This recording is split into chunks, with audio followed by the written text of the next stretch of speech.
National Weather Service in Tulsa has issued a tornado warning for northeastern Creek County in northeast Oklahoma, extreme southeastern Osage County in northeast Oklahoma, central Tulsa County in northeast Oklahoma, until 6:15 p.m. Central Daylight Time.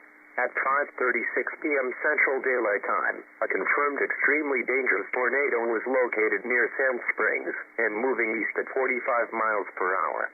This is a particularly dangerous situation. Expected hazards include a damaging tornado. A tornado has been confirmed by trained spotters.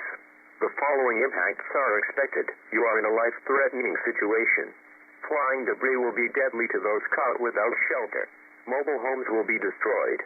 Considerable damage to homes, businesses, and vehicles is likely, and complete destruction possible.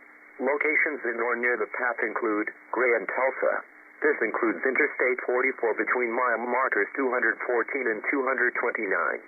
This storm has a history of producing tornadoes. Take cover in a basement or storm shelter now.